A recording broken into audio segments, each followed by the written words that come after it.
Hello and welcome to another fun-filled nonsense retrospective. I'm your host as always, Rick, and joining me equally as always is Devon. But Rick, it is not fun, it is spooky! A spook-filled nonsense retrospective. One retrospect, two retrospective. This is why I shouldn't bother doing voices, because Rick then will just do the same voice but better. Well, actually, yeah, because we're doing a top 5, let's do it in the style of the Count. Oh, I'm not keeping it up. Okay. Well, it's easy. Just go number 5. Before we get too far into things, today we're doing a top 5 horror villains you would least like to encounter. I think it was put down as meet, but also like encounter in general, because if you're just saying hello, it's not that interesting. You're probably going to want to have to run from them. But before we get too far into that, let's go with the good old time-honoured tradition of the nonsense asinine hypotheticals. What have we got today? I'm pretty sure I know the answer, but I'm going to ask the question all the same. Okay. You've been given sentient hair, Rick. What do you want it to do? Not grow in my arse. No, sentient hair on your head. Okie dokie. I want something to give me a back scratch that's not going to be a fucking coward. What does that mean?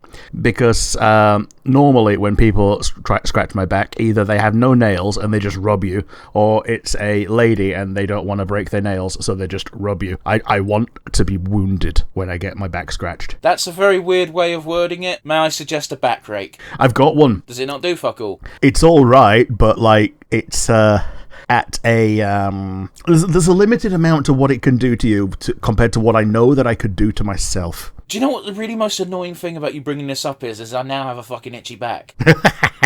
And I can only suspect that some viewers have also had this reaction. Yep. So it's like the thing of being told, by the way, you're now breathing manually. No. Thankfully, we're kind of immune to that because we're just talking and we'll just immediately forget. Yeah, but we've got listeners, Rick. Depending on how much sentient hair I have, I probably try and make a Bayonetta suit out of it. What does that mean? Her cat suit is made out of her hair. I don't want to see you in one of those, Rick. Okay, but you wouldn't know because her hair is that good at weaving into a suit. Okay. I thought your answer was just going to be to give you hair again. I have hair, it's just not in all the places I want it. But yes, what are you picking if you have sentient hair? Oh, I would just fucking have a different hairstyle every day, but I'd never acknowledge it. Sure. I that's what I want, is I just, like, one day I've got an afro, people are like, oh, that's a fucking choice. Next day it's a fucking mohawk, and people are like, what the fuck's going on? And I just go like, I don't know what the fuck you're talking about. Yeah. Like, I'm slowly becoming Wernstrom in terms of a hairstyle. Oh, jeez, that's not very nice, Rick. I mean, I see where you're coming from, but I don't think you'll be that bad. Well, only because I'm not grey yet. No, but Wormstrom is fucking, like, nothing on the top above the ear level. Yeah. Oh. Yeah, that's where it's heading. You're going to have to just go bald at that point, because that's not a good look, Rick. Wernstrom! You should do something about this, Nixon. Well, I would, but he's got tenure. My one for you is, what honourable mentions have you got today that are not technically horror villains? Oh, I don't have any honourable mentions at all. I just made a top 5 today. Okay. Can you think of any that you would put on your list if they were horror villains, but you can't because they're not? I mean, I wouldn't want to meet Light because... Oh, yeah, Light Yagami, yeah. Not because of... And this is entirely because of our last episode. You guys should go listen to it. It ended up being quite a good little back and forth between the two of us. The reason being is, like, not even because I'd be at risk of the Death Note, because, well, it depends on which phase of his career you're in, but early days, I'm not a threat, and I'm not a villain. He just make me feel real dumb. Yeah. Like... Yeah, that would... that would be a bit of a downer. Plus, he'd also be able to just like look at Ryuk, and Ryuk could just look at your lifespan, and that'd just make me sad if he did that to me. But why would? But Light wouldn't share that information because he might think I'm beneath him and stupid, but he still wouldn't give that away. Yeah. Plus, late in his career, he wants to turn to lazy people as well, and I definitely fall in that category. Well, I don't. I work. Sorry, that sounded like a jab. I'm just saying, I work, which means by definition, I'm not lazy. Okay, but you can be lazy at work. I can be, but I'm not. Sure. I can't say that. But what about you, Rick? Because you've clearly got someone in mind if you're asking this question. Yeah, my thought is just symbiotes. Because unless you have a good relationship with one, like Venom has with most of his hosts, they are just essentially seeing you as food. Except for that poor fuck who fucking where he decided I don't like this guy and fucking just de-symbioted from him mid-swing. Yeah. Yeah, that's what I mean. Yeah, he generally has good relationships with his hosts. Other symbiotes, not so good. I think the only other ones... Saying that, man, but fucking Carnage has got the best fucking relationship with his host. Okay, but you definitely want to meet the Carnage symbiote either. Oh, no, of course not, but I'm just saying, like, if you're talking strictly symbiote and host relationship, Carnage has got, like, a 100% success rate. Yeah.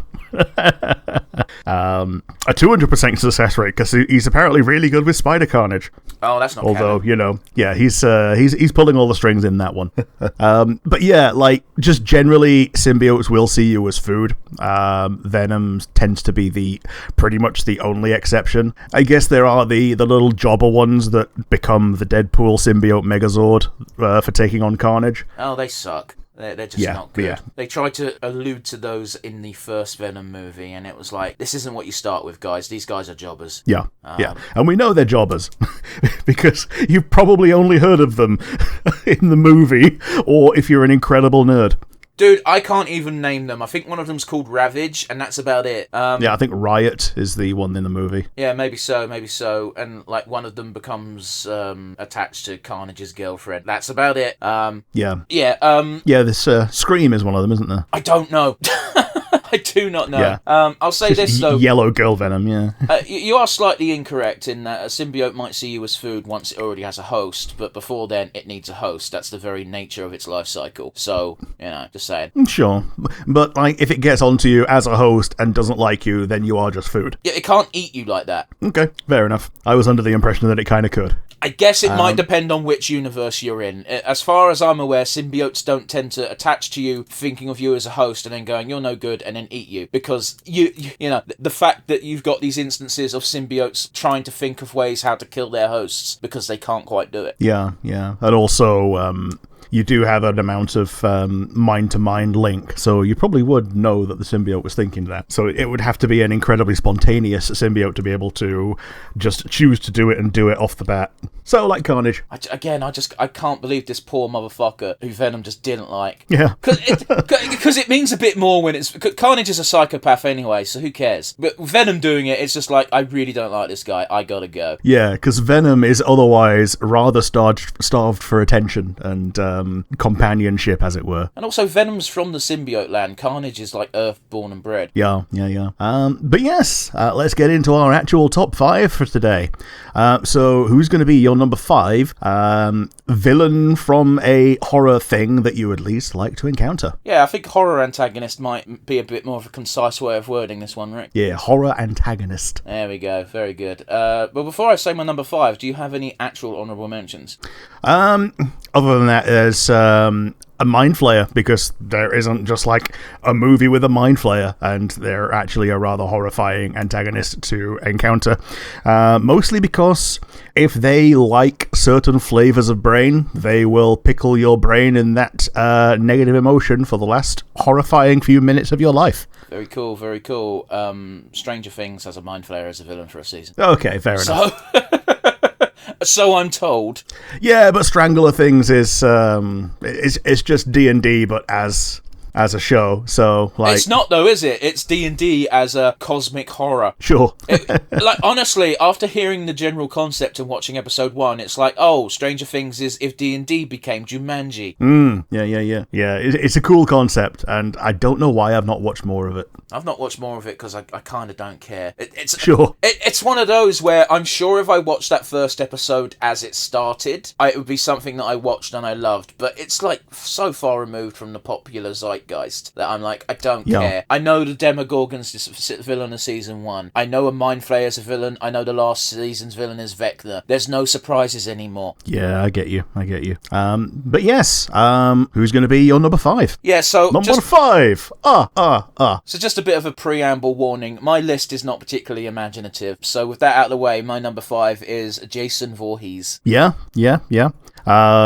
A very close to unstoppable murder machine man. Man is stretching it. He becomes a demon after like movie 4. Sure. Like, he is unkillable, and that's a problem. The reason why he's so low on my list is, despite being an unkillable juggernaut, he's the least scary on my list, because at the end of the day, he's just a big, strong fuck you dude. He will just kill you, in a conventional manner, and it will hurt and be a horrible death, but then that's it.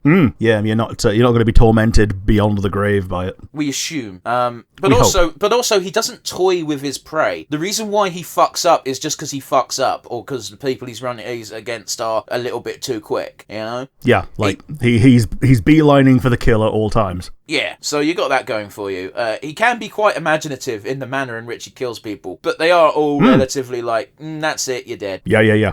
So he's also just terrifying. Like, his design is very scary. It's probably scarier the younger you are, but the fucking just in general, a guy in a mask that you can't see the face of, like, that's generically scary. But by the same token, like, as you get older, it's just a guy in a mask. In episode 2, or rather movie 2, it was just a pillowcase. But he doesn't get the mask until Jason Friday the 13th Part 3. And then guess what? That stuck because they were like, oh shit, this looks good. Anyway, the more the movies go on, the less human-like he becomes. Like, his skin goes all wrinkly and waterlogged. So, he does look more monstrous as the movies go on. But I think I've spoken about Jason enough. He's my number 5, and firmly so. Rick, who gets your number 5 spot? My number 5 is actually a character that I really like. It's Hannibal Lecter.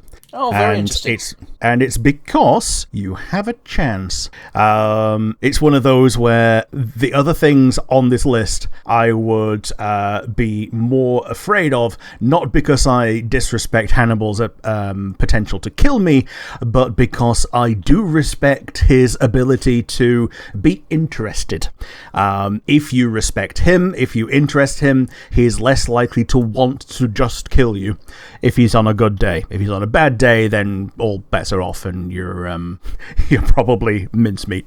But yeah, I think out of my entire 5, Hannibal is the one that you stand the most chance with. I adore an episode of Hannibal, the Mads Mikkelsen one, where he kills one of his patients, and the patient's housemate comes to Hannibal and is just like, it turns out his housemate is also a serial killer, and he wanted to kill him, and he's mad at Hannibal for killing him, and they have a fight in the office, and it's so fucking bizarre being like, oh, why am I rooting for Hannibal? Yeah. Oh, because you. Oh, okay. Well, the real reason is it's Mads Mikkelsen, and also it's Hannibal, and you want him to, progress his storyline, and that his name is on the show. It's also like episode 5 out of 8, so you're like, Hannibal's not dying. Oh yeah. But yeah. Hannibal is my number 5. Who is your number 4? You know what the funny thing is Rick is doing the timing pretty damn decently on the laugh, and it's going to be ruined after edit. Yeah, my number 4 is going to be Freddy Krueger. Ah, yes, the Demon of Dreams. Yeah, I believe Friday the 13th has more movies. Not Friday the 13th. Nightmare on Elm Street has more movies than Friday the 13th at this point. But yeah, the reason why Freddy's number 4 is he has control over your nightmares, and he fucking abuses this fact. He will torment you in your dreams, and he will torment you for as long as he wants before he finally kills you. And the only way to not be tormented is to not sleep, and that's not really a possibility. It's not a long-term solution. No. In Freddy vs. Jason, the reason why Freddy doesn't kill anymore is because everyone's forgotten about him. If people don't know he exists, then he can't invade dreams because he's not in the zeitgeist of people's minds. And this is why there's an insane asylum in Elm Street, because they send all the people who know who Freddy Krueger is to this insane asylum, and they pump them full of drugs. Right. So either they forget because they're so full of drugs, or they keep the Freddy alive by their shared fear. So that's just it, is they pump them full of drugs that don't let them sleep. Right, okay. Or rather, when they sleep, it's that sleep that's not real sleep. Oh yeah, so it's just unconsciousness. Yeah, and it's one of those where it's like, damn, that's fucked up. But then when Freddy reveals, once he comes back, he's like, you remember me now, bitch, because that's all Freddy does. It's just like, the main characters are like, oh shit, we just broke all those people out of the asylum and they were there for this reason. Fuck. It's so fucking Scary funny. Terry, bitch. Like, I'll take the piss out of Rick and Morty a bunch of times, especially early Rick and Morty, but Scary Terry just going, bitch, is like, yeah, that is just Freddy Krueger, boiled down to his core character trait. My favourite Scary Terry bit is, oh, bitch. But yeah, Freddy's terrifying, although apparently his abilities aren't that good on adults. Like, late teenager is about the extent of his killer target range. Don't know why, but yeah. I'm sure they explain it in the movies.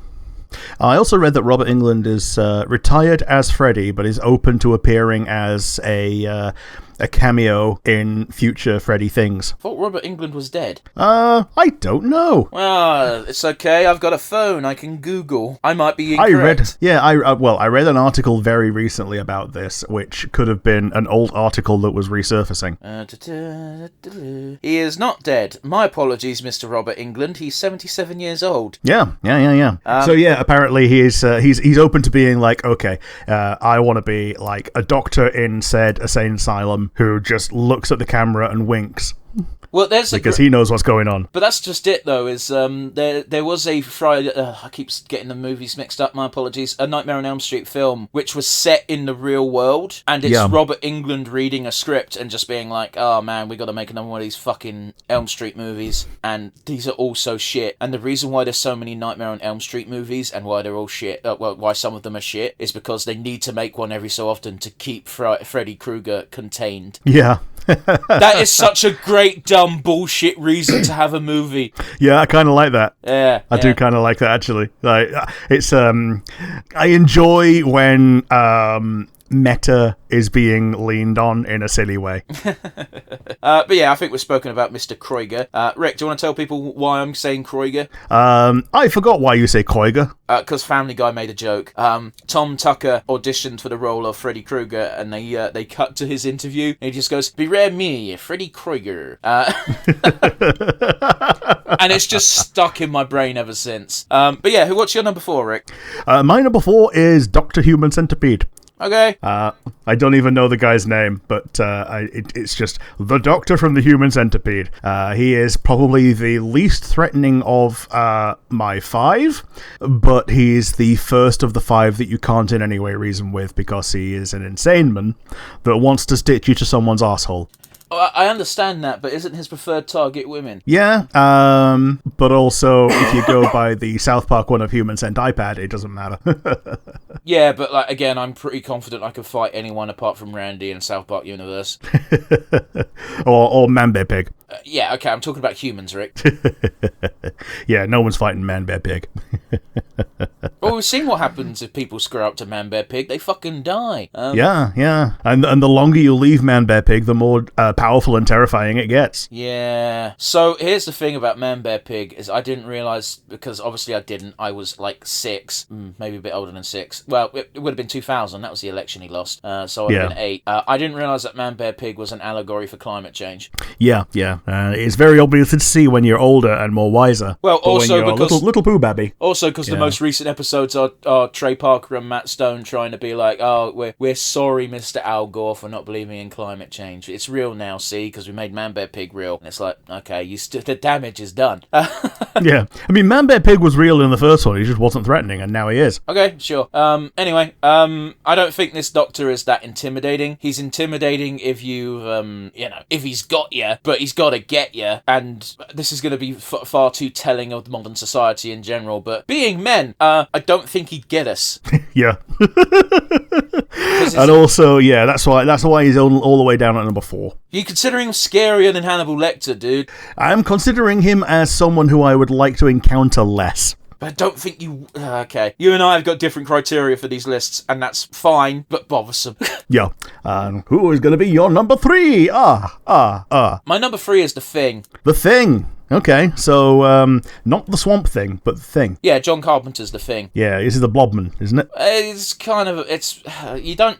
I'm reaching into my memory banks. We don't know if the giant, thing is the Thing's true form, but it probably is. But it's terrifying. It's absolutely terrifying. Like, they've got... I used to call it the Thing map when we used to play Among Us. Yeah. Because it was just the map from the movie The Thing. And it's horrifying to think that we as a group of 5 people are going to this really remote location. One of us is not really a human. Yeah. That's the concept of the film. It's horrible. Yeah.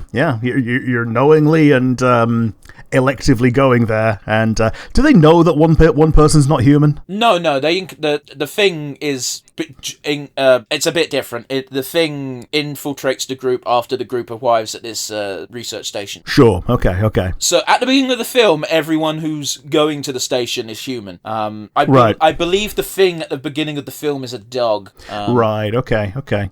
Yeah, and the climax of the film is great because you just got 2 people left, and it's just like, is one of them the Thing? And it's like, at that point, it doesn't really matter. Yeah, because if it is, then the Thing wins because it just kills the other. And if it's not, then the Thing wins because they kill each other. It's one of those where the Thing... It almost seems like the Thing isn't even malicious at certain points. It's just trying to keep itself alive, but in doing so, it's doing real damage. Yeah. I just looked it up, and the tagline is the warmest place... Oh, man is the warmest place to hide. There you go. I think that might be the tagline from the reboot, the remake. Maybe. It's from an old-ass looking poster, at least. Fuck it, I don't know then. I don't know. But yeah. Like, the 2011 one is It's Not Human Yet. Okay. I remember the test that they used to do to find out if the Thing was, if DNA was from the Thing, is they'd heat the sample, and if it reacted to heat, then it was the Thing, and it's like, oh no! But then by the time they realised that the thing they took the DNA sample from is the Thing, it might have turned into another thing. Yeah. Just evacuate someone's body and just inhabit someone else. That's just it. The only saving grace from the beginning of the film is that this Thing is contained to a remote research base in Antarctica. Yeah. If that Thing gets near civilization, the world's fucked. Yeah. It probably breeds. Well, we don't know that. It doesn't need to. Oh, yeah. To be threatening, it doesn't need to breed. But anyway, I digress. That's my number 3, and it's a firm number 3. What is your number 3, Rick? My number 3 is Jigsaw, and for a similar reason to the Human Centipede Doctor, you don't want to encounter Jigsaw, and with the other option of, if you encounter Jigsaw, it is because Jigsaw has encountered you first. You don't know that you've encountered Jigsaw until you're already in shit creek. Yeah, this is why I don't really like Jigsaw as a villain in general, because there's no chance to actually get comeuppance against him, ever. Yeah, because even if you survive your encounter, it's real sour grapes, because as far as I'm aware, Jigsaw is incredibly terminal. Meaning? That he's gonna die soon anyway, so no matter what you do to him, it's basically nothing compared to the fact that he's about to die anyway. Yeah, but okay, here's the thing, is in every single movie he's in, he's one, on the verge of death anyway, and 2, there's like 5 movies now that have come out after he died. Yeah. Yeah. Anyway, no, I don't like Jigsaw. It really is. I don't like those movies anyway. They're basically torture porn at best, which I don't really care for. I don't think the character behind Jigsaw, I forget his name. It's just a human name, but yeah, I'm just saying Jigsaw because he's more recognizable as the persona of Jigsaw. Yeah, it's just, those aren't fun movies. I think the first Saw is great. I think that's an awesome concept, and that reveal at the end is awesome. It's epic. But then the second one, it's immediately like, okay, now it's silly. Oh, yeah. That's why I've only watched the first one. I've watched the first one. I know the general gist of 2 and 3. I think it was 4 where I saw a clip of dead pigs being thrown on top of someone, and it made me physically ill. And I was like, these films are awful. Yeah. Like, the fact that the first movie was, like, I'm saying so good, like, I've no interest in seeing it again, but, like, because it worked so well is why I've no interest in seeing any of the others, because it cheapens the first one. And also, that first movie is done on a ghetto budget. Oh, yeah. That adds to its power and to its, like, the gravitas behind it.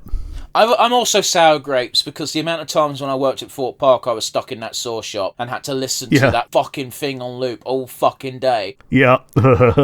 Oh boy, yeah. Like, just fucking, it's the fucking saw riff, you know the one, and every, like, 2 minutes, you just like, hello, I want to play a game. Yep. I obviously can't do the voice any justice, but you know the voice I'm doing. Mm-hmm. Oh, fuck Saw. And also, Saw gave us that great fucking film last Halloween, or the Halloween before. Oh, yeah, the one that we saw, the Redemptionista. Yeah, where it's the plot twist is, it's God. Yeah. It was Jesus the entire time. And Rowdy Roddy Piper is neither rowdy or Roddy. I championed that film because Roddy Piper was in it. He was in that film for less than 10 minutes. Yeah, he was a surprisingly downbeat office man.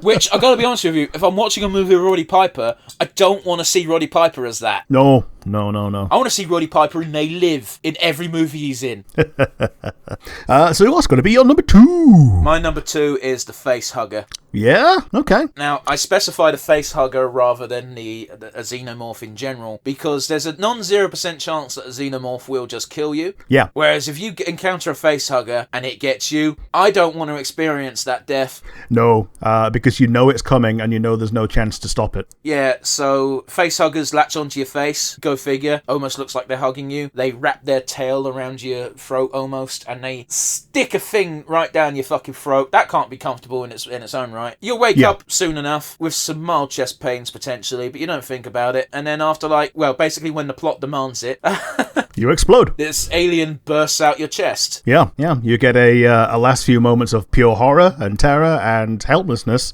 before the alien bursts out and you become an afterthought. If you're in Alien 1, after the chest burster comes out, you get one woman in the scene going, "Oh God!" Yep. Yep. But yeah, no, I don't want that. Like, just kill me. Get it over and done with. Plus, it's like a massive spider scorpion sea creature thing, and like those are fucking gross. Oh, yeah. They're intentionally unsettling. Well, yeah, but it's Geiger, man. Like, you gotta remember, the Xenomorph's design is toned down a little bit for the movies. In the original Geiger designs, it's a penis that comes out of a Xenomorph's mouth, not another mouth. Oh boy, okay. Yeah, and I don't need to tell you how Xenomorphs look phallic as fuck anyway. Yeah. Geiger loved drawing penises. And, the Xenomorph designers lived on for... Well, they haven't really changed it. They don't need to. It's one of those where it's like, what's the new alien going to look like in the Alien movies? And it's like, I kind of don't care. Yeah.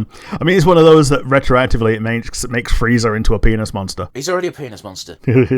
Like, look at that form, and it's a penis head anyway. Yeah, he does have a bell end for a head. Like, yeah. At least with Cell, they change the bell end and make it... Oh, no, it's worse. They split it. Oh, no. But yeah, I'm talking about the, whenever you see comic adaptations of Xenomorphs, they've always got the Geiger design, where they have the little bell at the end of their fucking heads. They look very penisy. But in the movie, it's just the shaft, so it's a bit less noticeable until you really look. Sure, okay, yeah. But yeah, specifically facehuggers. Xenomorphs are terrifying in their own right, but there's a 50-50 chance that they underestimate how strong you are, and or overestimate rather, and they accidentally just kill you in one go rather than dragging you back to be basically impregnated. Yeah. So yeah, and that's not even to mention the Xenomorph Queen that will just kill you. Oh yes, yeah. The Xenomorph Queen has no interest in impregnating you because she is pumping out facehuggers. Well, yeah, but the facehuggers still need a host to make a proper Xenomorph. Oh yeah, but that's their job. Okay. Like if you got close enough to the Queen, then the Queen's job is to make sure that there is no threat to the Queen. No, that's for the Praetorians. Sure. The beef eaters. I know a lot about Xenomorph classifications because of one RTS game back in 2003. Yeah.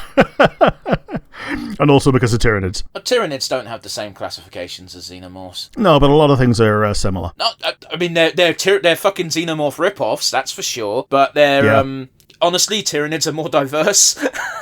Yeah. But anyway, I digress. We could talk about this all day if we wanted to. Yeah, there's different Tyranid hybrids for every single race that are out there, apparently. Yeah, but the same can be said about Crew. Yeah, fair enough. Anyway, yeah. What about you? Who's your penultimate pick, Rick? My number 2 is Art, the Terrifier Clown. The fuck is this? And so the movie series is called The Terrifier, and the clown's name is Art, and he's basically a Jason Voorhees level of unstoppable murder machine, but is also a clown with like a chainsaw, and it's more of a splatterhouse gore fest than straight up horror. I think I've seen this clown. I've not seen the movies he's in, but I think I've seen the clown. Is he... Yeah, it's not the It clown. He just looks like he just kind of looks like a clown with blood on him. Yeah, I've got this image in my head. He's a bald guy, right? Yeah. Yeah, and he looks kind of like he'd be at home in a Bronson movie. A little bit, yeah. He's got he's got like the black lips. Send me a picture of this in between. Oh, I'll just Google it on my phone. Fuck it. Give me 2 seconds. So just Art the Clown. Is it spelled A-R-T? Yeah. I'm 95% sure. Yeah. Extremely white head. Yeah, the first thing that comes up, I'm like, yeah, I've seen this design. I've seen this. Yeah. I've seen this person kill people in horrible ways. I've also seen a clip where he gets the horn for a lady clown. It's very funny. Yeah, if it's not the Joker, then he's pretty much the archetypal. If he's not Joker or Pennywise, he's pretty much the archetypal clown. Well, honestly, given his makeup, he looks more like a mime. Yeah, I get you. And mimes are worse.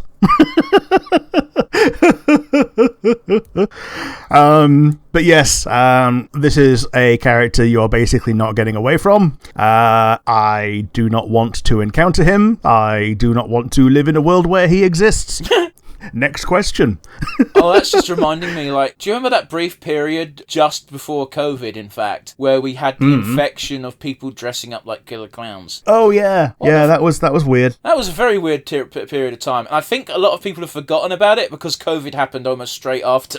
Yeah, COVID happened straight after, and what made it really weird was that some people actually did do some murders while dressed up as killer clowns. Some people did murders. Some of the people dressing as killer clowns because they thought lols got fucking shot because they did it in America. Yeah, because of the murders. Yeah, they did it in America and also because of the murders. Well, again, I don't think the murders were verified as people dressed as clowns doing it. I think that's just usual statistics. Sure. And urban legends spiraling out of control. Anyway, I just remember there was that... It was such a bizarre period of fucking time where people are dressing like psycho clowns and we don't know why, and it's like, because kids are dumb.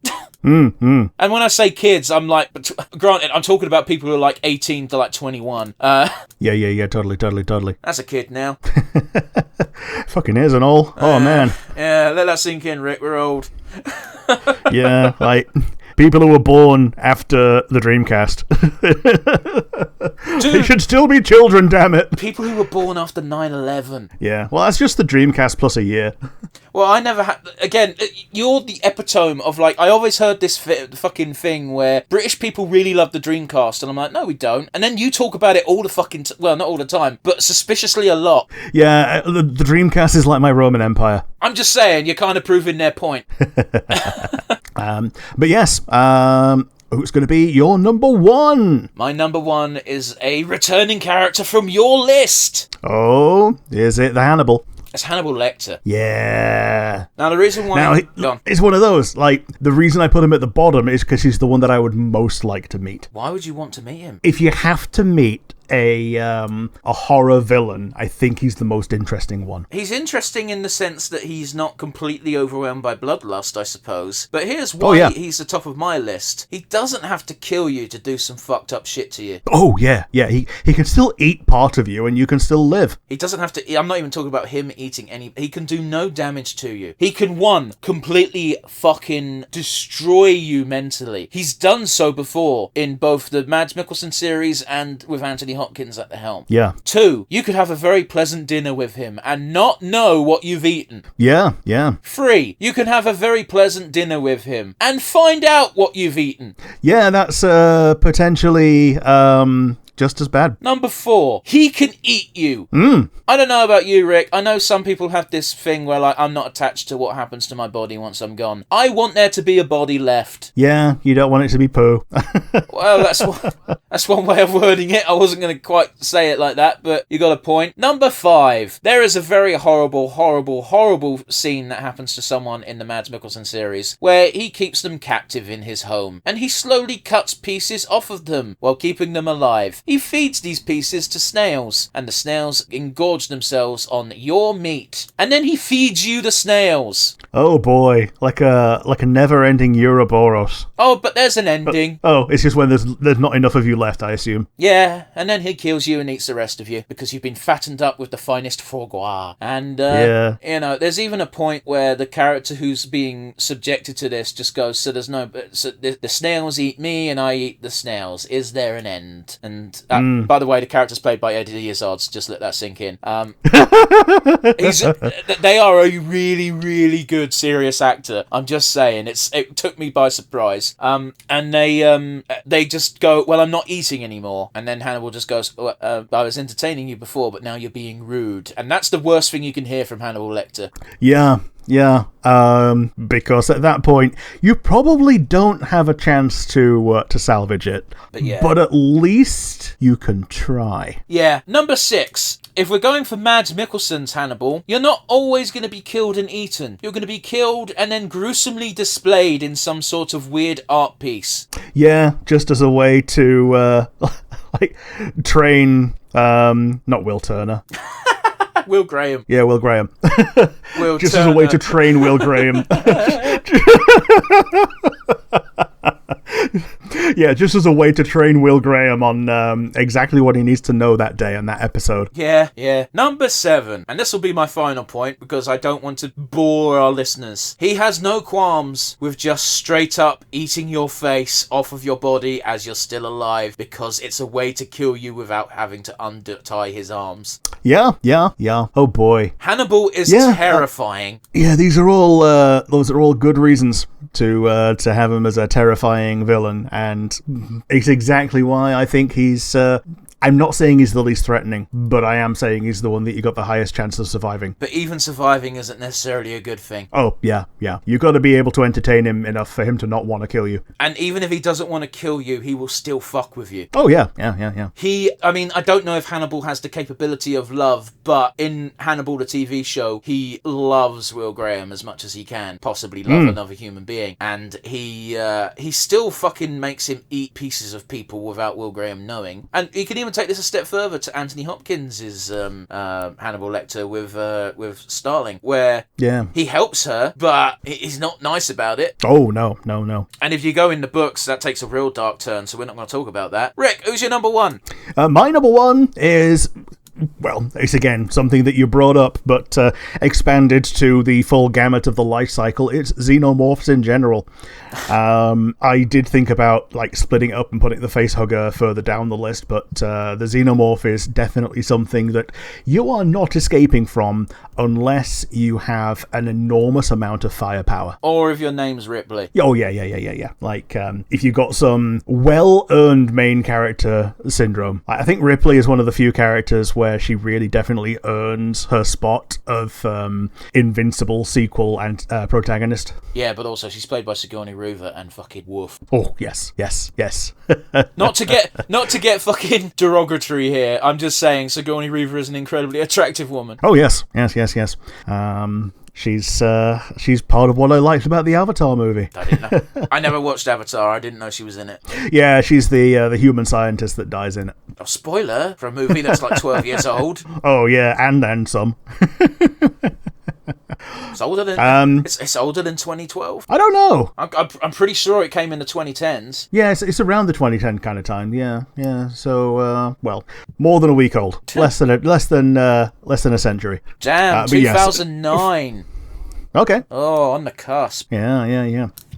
So yes, I'm putting the xenomorph as my number 1 least want to encounter out of all of these. For many the same reasons as you have the facehugger, but the facehugger is only part of my entry. So yes, and I'm aware that I've harped on about xenomorphs quite a lot over the past few weeks, partially because I've seen the new Alien movie more recently. That makes so much sense. I was like, damn, Rick does talk about xenomorphs a lot lately, and I didn't know he cared. Yeah, recency bias is a hell of a drug. Well, that's just it. If you take into account the more recent movies as well, you've got that. I don't like this being a thing in the fucking xenomorph life cycle, but if you go back far enough, xenomorphs were apparently just fucking parasitic parasitic spores. And that's terrifying in its own right, because you can just inhale that without knowing. Yeah. Which, again, I don't like that being a thing, but it is scary. Yeah, I think the most primordial part that we've seen is just goo. Again, parasitic spores is pretty fucking primeval. Yeah. That was in... Oh, fuck. It wasn't Covenant, or was it? The second one of the fucking Fassbender trilogy. Oh, yeah, that one, yeah. Was it Covenant? The one that's not Prometheus. Oh, it was Covenant then. Sure. Yeah. I didn't see Prometheus. I did see Covenant, and boy, did I regret it. I was like, yeah, let's go see Covenant. It looks decent. It's got Fassbender. And it's like, Prometheus had Fassbender. It's like, did it? That makes no sense. Oh, now it does. Yeah, because he's teamed up with him after he's tried to kill everyone. Yeah, it's one of those. Like, the only good thing about the movie is the first-person facehugger shot was very well done. Yeah. Because it scared the shit out of me. So from my 5, do you have a favourite? Well, this one's pointless, isn't it, Rick? Yeah, well, other than the ones that you already have on your list. Well, but that then narrows it down to 3. Yeah. And I poo-pooed all 3 of those. Sure. Well, I guess Art is the only one that you didn't really poo-poo. Yeah, and even then, I don't really know how terrifying they are. Like I said, I've seen promo material. I've seen him on a lot of shirts for some fucking reason. Yeah, fair enough. So in response, my favourite of yours is probably going to have to be Freddy, because he's possibly the most iconic horror villain that I have seen that's not just Hannibal Lecter. You never seen a Friday the 13th movie? I've never seen either, but like if you showed me a picture of Jason Voorhees, I would go, oh, is that Casey Jones? No, you wouldn't. Before I knew what Jason Voorhees was. But I don't think you would confuse Jason Voorhees for anyone, because he's that big and intimidating. I'm not poo-pooing your choice, by the way. You've picked Freddy. I'm just saying, what a ludicrous statement. If you don't know Jason, you don't know what that entails. Okay, whereas Freddy very definitely is clearly a villain. But if you saw Jason, you wouldn't be like, "Is that Casey Jones?" Because no, you fucking wouldn't. Yeah. Guy in hockey mask. But yes, that's about it for today. If you like the video, you got the comment section down below on YouTube or on Spotify, or if you have neither, you've got the email, which would go to nonsensereviewuk@gmail.com. Once again, that is nonsensereviewuk@gmail.com. Let us know who would be at the top of your list of least wanted to encounter horror villains. See, I'm doing the fucking long title now, and it's silly sounding. Yeah, this is going to be something that we're going to have to... Like, we couldn't find a way to cut it down for our plan. Top 5 horror antagonists you least want to encounter. Yeah, I don't know how I'll word this differently for the title of the fucking video / episode / whatever, because it's a mouthful and it's dumb. That's basically us describing the concept of the episode rather than a title. But yeah, we've got the comment section, as Rick mentioned. Let us know who would be at the top of your list, and let us know why we're wrong for including who we did in our lists, as well as giving us a like and a subscribe over on the YouTubes. It helps grow the brand. If you can and sharing, if you like and subscribe if you think we deserve it. Share if you think someone else will enjoy it. Yeah, we'll see you next week. I don't know, it's either going to be another spooky thing or it's going to be Dragon Age, but it's a spooky part of Dragon Age, so it is as well. Bye everybody.